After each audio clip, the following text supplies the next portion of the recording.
that dedicated for me. How we doing? Yeah.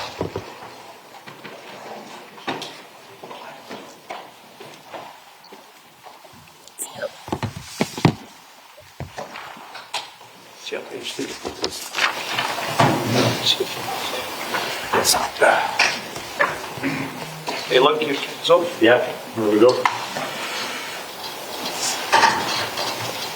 Steve, you've named the squad. How much did you debate, agonise, find it tough, or is it more about continuity being key?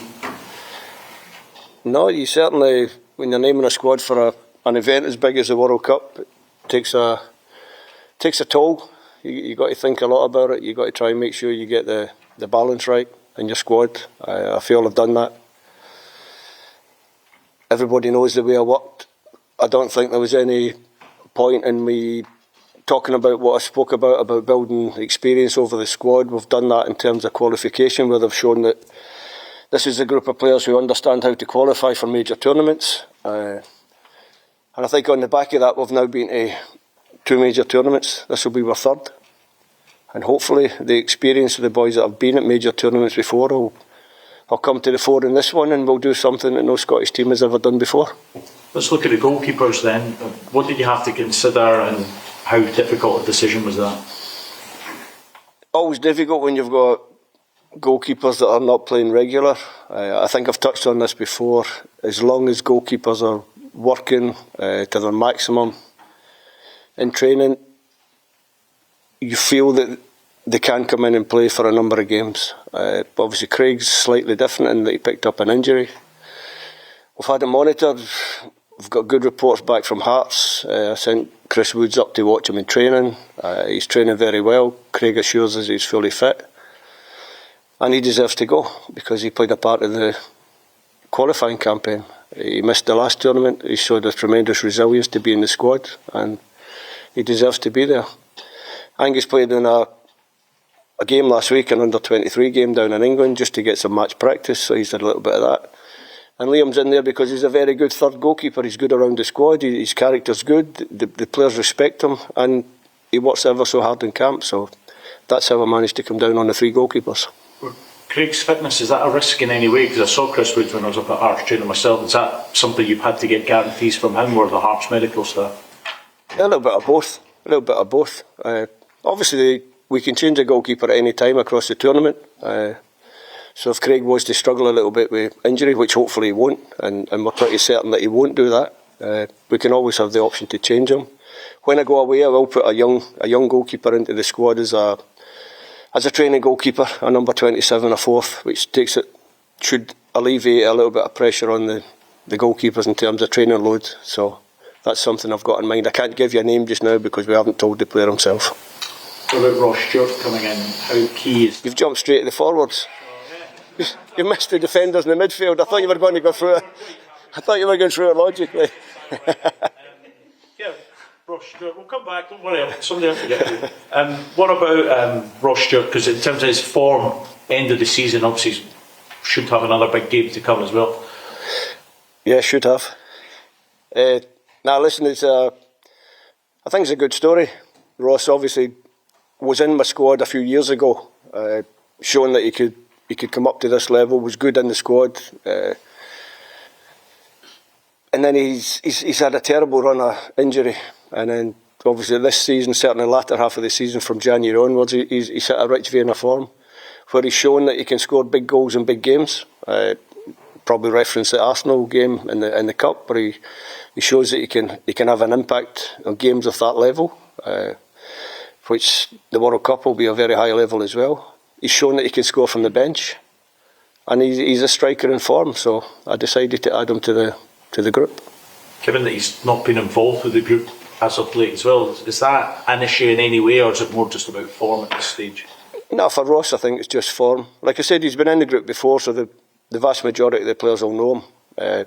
He fitted in the group very well the last time he was in it. It was a few years ago mine, but he was good within the group, which, you know, I put a lot of importance on characters and people within the group, making sure that when you go away, you're going to be away, hopefully we're going to be away for 4 or 5 weeks, you need good relationships between all the players. It's very important that we have that.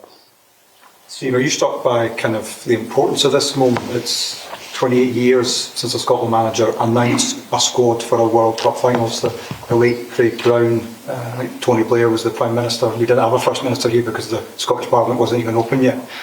Are you struck by that? How do you feel about the importance of this moment and the quality of the squad that you have here? I think over the period of time since November, since we qualified, the magnitude of the event has become more and more clear to me. As I've travelled across America, every time I come up to Scotland, everybody seems to be very excited about it. So I understand the magnitude of the tournament. I understand the responsibility we've got to go there and produce our very best, and that's what we'll aim to do. There's a striker there, Lawrence Shankland. I'm not expecting you to give me your team lineup for the first game again. Well, you know me too well. Just overthink that. Please do it if you like. But the heartbreak that he's just suffered might be a motivation, a spur for him that could be, a big consolation. He might be leaving the line for Scotland. You'd have no fears about the talents that Lawrence Shankland has and the ability he has to get you goals if he's to lead the line for Scotland at a World Cup. Yeah, I've got no fears about any of my players leading the line. Lawrence has had a fantastic season. His club have had a fantastic season. Obviously, it ends in a little bit of heartbreak at the weekend, which is part and parcel of football. Footballers are, in my experience, footballers are very resilient. They understand that the lows are probably more painful than the highs are exciting and enjoyable. So it'll take him a few days and a few chats, a few conversations. He just needs to decompress a little bit now, relax and be ready to have a big impact on the squad and the tournament this summer. Talking about conversations, have you had to have any difficult ones with people who've been left out, maybe Lennon Miller? No, I always go back one squad. So there's 5 people that were in my squad in March that are not in this squad. So 5 very difficult conversations. And I think because Lennon's so young, was probably the most difficult squad. He'd been in a few squads, maybe felt as though he was going to be a regular in the squads, but I just felt that with the balance of the midfield that I've got, it was better to take an extra forward and than an extra midfield player. That was my thinking on that one. Just one last one for me, if it's okay. When you look at this squad, how confident are you that these are the 26? This is a squad that for the first time can get Scotland beyond the group stages of a major international tournament and a World Cup? That's why I picked them. So obviously I've got great confidence in them, and hopefully we can do what no Scottish team's ever done before. Those conversations get any easier, Steve? I know you've picked 3 major tournament squads now, but themselves? No, they get more difficult. I think they get more difficult because I've been there myself. I understand how disappointing it is to be told that you've just missed out on final selection. All those players have been very close. There's a number of players across the campaign who've had fantastic seasons who will also be disappointed that they're not in the squad, and I fully respect their disappointment, but they also have to understand that I'm the head coach. I can only pick 26. I work the way I work. That's not going to change. It's never going to change in the future. That's just me. That's how I work. And but disappointing for them because I know how they'll be feeling. In terms of Findlay Curtis, he'll grab the headlines for how well he's done at the end with Kilmarnock as well. What was his reaction like when you told him, and how big of an impact? I don't tell them. I let their clubs tell them. I just put the squad out this morning, so Findlay will hopefully be jumping around the living room at this moment in time, or wherever he is in the world. I don't know. He's probably on holiday. But impressed by his end to the season. Impressed when I brought him into the camp in March. Obviously, I brought him in to have a look at him to get a feel for the character, the person as much as the player, and he fitted in very well. He's got something a little bit different to what we've got. He's also shown that he can score a goal or two in a Kilmarnock team that was struggling down the bottom of the league. So since Findlay went there in January, along with a couple of other signs at Kilmarnock, the team has finished well. Findlay's finished the season in a great place, and yeah, it's nice to have a young one in the squad. You mentioned you understand the magnitude of this occasion. For the Tartan Army, this sort of date circled in their diary for the Wales. Have you been approached by members by the Tartan Army? What's the fan reaction been like to yourself in the last couple of months? Brilliant. I haven't had one that's given me any stick, so that makes a change. No, they've been great. The fans have been great. Everybody comes up. Obviously, camera phones are the worst thing that's ever invented now, because instead of autographs, you're doing picture after picture after picture, which is great. And everybody's really grateful to this squad of players that they've managed to get them to a major tournament. So if I played a small part in that, that's great as well. Is Findlay a great example of what can happen if young players, take that opportunity to go out and play? Because I don't think he was even in the 21 squad back in November, and now he finds himself, taking that leap, going all alone, and finding himself going to a World Cup. Young players need to play football. If they want to improve, they have to play. And sometimes that can involve making big decisions. And I think for Findlay to make a decision to leave Rangers in January and go and play at Kilmarnock shows you that if you make the right choices at the right time, and then you have the ability to back up that decision, then things can work in your favour. We don't know whether he would have been in this squad or not, but have you spoken to Tommy Conway? You spoke to him a few months ago. Yeah, I spoke to Tommy. Obviously devastated with injury. I thought he did well for us in March.